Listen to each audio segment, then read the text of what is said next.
Chemistry is the science of molecules and their transformations. It is the science not so much of the 100 elements but of the infinite variety of molecules that may be built from them. Science can be viewed as a continuing human effort to systematize knowledge for describing and understanding nature. You have learnt in your previous classes that we come across diverse substances present in nature and changes in them in daily life. Curd formation from milk, formation of vinegar from sugarcane juice on keeping for prolonged time, and rusting of iron are some of the examples of changes which we come across many times. For the sake of convenience, science is subdivided into various disciplines: chemistry, physics, biology, geology, etc. The branch of science that studies the preparation, properties, structure and reactions of material substances is called chemistry. Development of chemistry. Chemistry, as we understand it today, is not a very old discipline. Chemistry was not studied for its own sake, rather it came up as a result of search for two interesting things: 1. Philosopher's stone, Paris, which would convert all baser metals, example, iron and copper, into gold. 2. Elixir of life, which would grant immortality. People in ancient India already had the knowledge of many scientific phenomena much before the advent of modern science. They applied that knowledge in various walks of life. Chemistry developed mainly in the form of alchemy and iatrochemistry during 1300 to 1600 Common Era. Modern chemistry took shape in the 18th century Europe, after a few centuries of alchemical traditions which were introduced in Europe by the Arabs. Other cultures, especially the Chinese and the Indian, had their own alchemical traditions. These included much knowledge of chemical processes and techniques. In ancient India, chemistry was called Rasayan Shastra, Rastantra, Raskriya or Rasvidya. It included metallurgy, medicine, manufacture of cosmetics, glass, dyes, etc. Systematic excavations at Mohenjo-daro in Sindh and Harappa in Punjab proved that the story of development of chemistry in India is very old. Archaeological findings show that baked bricks were used in construction work. It shows the mass production of pottery, which can be regarded as the earliest chemical process, in which materials were mixed, molded and subjected to heat by using fire to achieve desirable qualities. Remains of glazed pottery have been found in Mohenjo-daro. Gypsum cement has been used in the construction work. It contains lime, sand and traces of calcium carbonate. Harappans made faience, a sort of glass which was used in ornaments. They melted and forged a variety of objects from metals, such as lead, silver, gold and copper. They improved the hardness of copper for making artifacts by using tin and arsenic.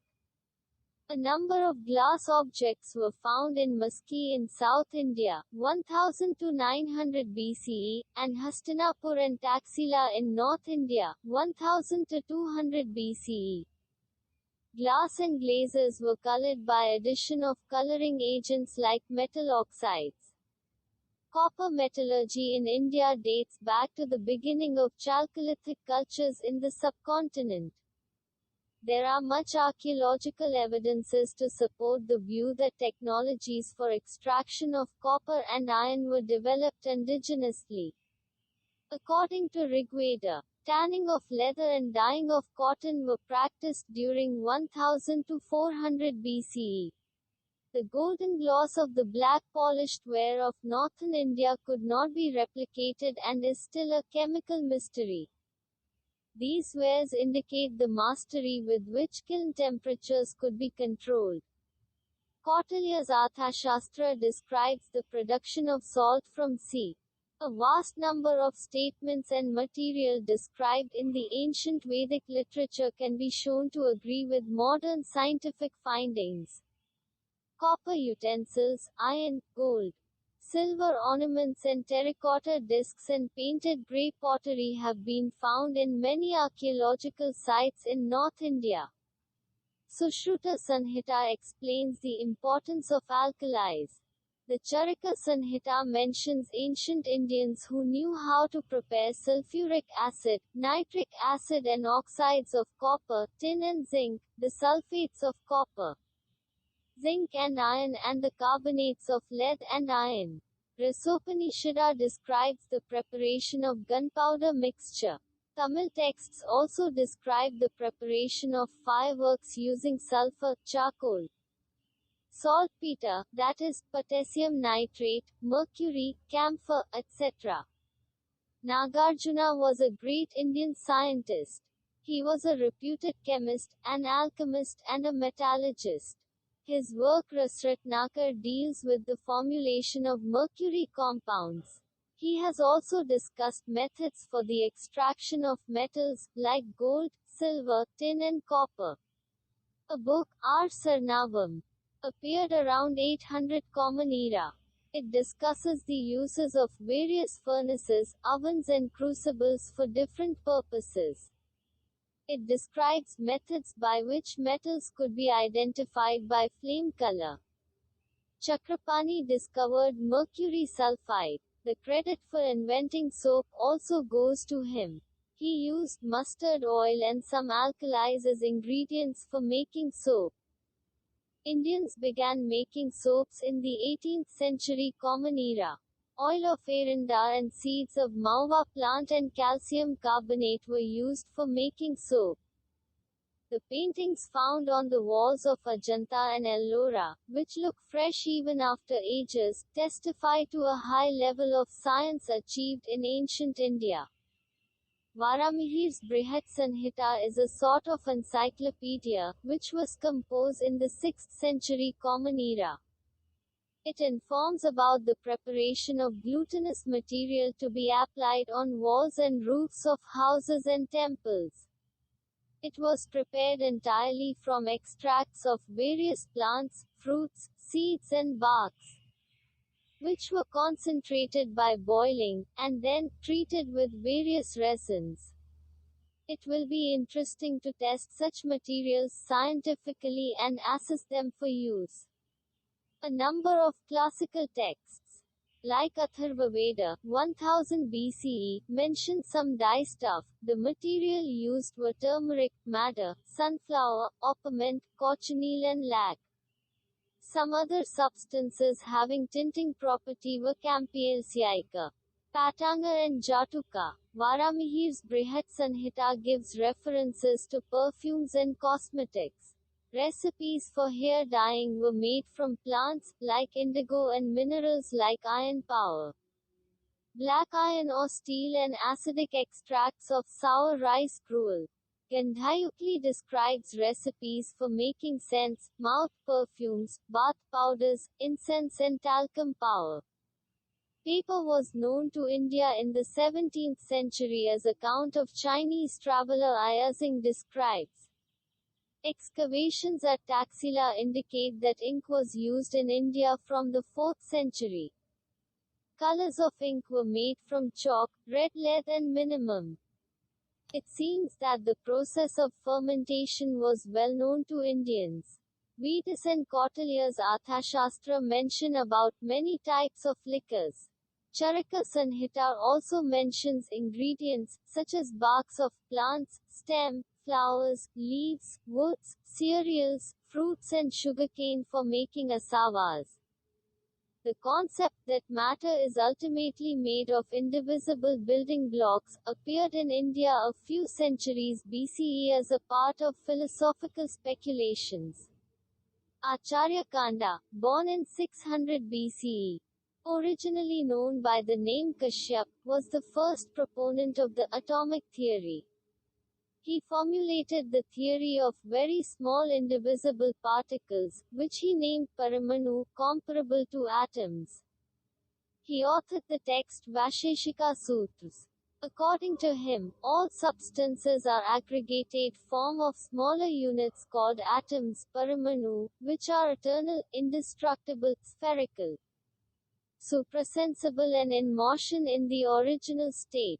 He explained that this individual entity cannot be sensed through any human organ.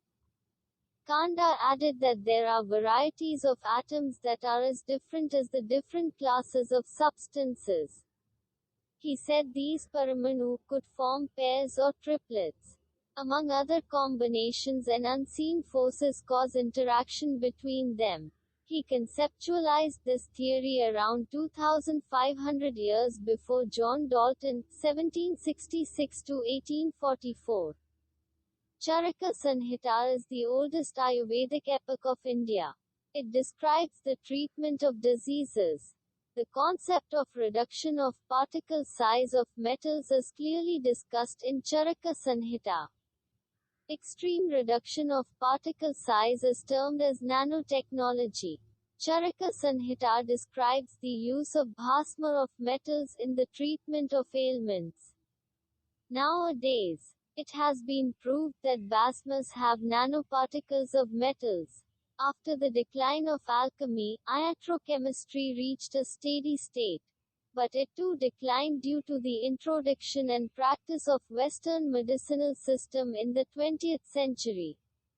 During this period of stagnation, pharmaceutical industry based on Ayurveda continued to exist, but it too declined gradually.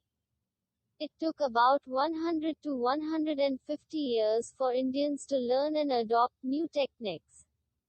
During this time, foreign products poured in. As a result, indigenous traditional techniques gradually declined. Modern science appeared in Indian scene in the later part of the 19th century. By the mid-19th century, European scientists started coming to India and modern chemistry started growing. From the above discussion, you have learned that chemistry deals with the composition, structure, properties and interaction of matter and is of much use to human beings in daily life. These aspects can be best described and understood in terms of basic constituents of matter that are atoms and molecules. That is why chemistry is also called the science of atoms and molecules. Can we see, weigh and perceive these entities, atoms and molecules? Is it possible to count the number of atoms and molecules in a given mass of matter and have a quantitative relationship between the mass and the number of these particles? We will get the answer of some of these questions in this unit. We will further describe how physical properties of matter can be quantitatively described using numerical values with suitable units.